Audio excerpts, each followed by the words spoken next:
பெயினுங்கிறது இன்னைக்கு டேட்டில நிழல மாதிரி நம்மள விட்டுட்டு போகவே செய்யாத ஒரு இதா இருந்துட்டுருக்கு. ஸோ இன்னைக்கு டேட்டில பெயின் இல்லாத ஒரு வாழ்க்கைய யோசிச்சு பார்க்குறதே ரொம்ப பெரிய விஷயமா இருக்கு. அது கூடவே ஒரு மூவ்மெண்ட்ட நம்ம பண்ணா கூட நம்ம பாடி ரொம்ப ஒரு பெரிய போராட்டத்த சந்திக்கிற மாரி இருக்கு.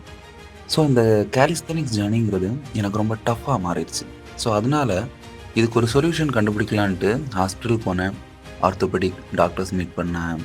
நியூரோலாஜிஸ்ட்ட பார்த்தேன். யாருக்குமே கண்டுபிடிக்க முடியல எனக்கு என்ன ப்ராப்ளம்ங்கிறத. அதுக்கப்புறம் தான் எனக்கு தெரிய வந்துச்சு, what is the different between medicine and sports medicine. அதுக்கப்புறம் தான் இந்த ட்ரீட்மெண்ட்ட நான் ஸ்டார்ட் பண்ணேன். இந்த ட்ரீட்மெண்ட்ல நம்மளோட ப்ராப்ளம்ஸ மெடிக்கல் எக்ஸாமினேஷன் மூலம் இத கண்டுபிடிக்கிறாங்க. இந்த ட்ரை நீட்லிங் தெரப்பிங்கிறது எல்லா இடத்துலயும் அவைலபிளா இருக்கிறது கிடையாது. ஆக்சுவலா நான் இத பெங்களூர்ல தான் பண்ணேன். அந்த நீடிலோட சைஸ பார்த்தா பண்றதுக்கே பயமா தான் இருக்கும்.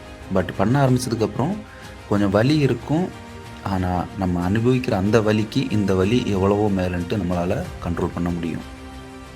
நம்ம பாடி நமக்காக ஒர்க் பண்ணுது. நம்மளோட கடமை அதுக்கு தேவையான பெயின் மேனேஜ்மெண்ட், ரெஸ்ட் அண்ட் டயட்ட குடுக்குறது.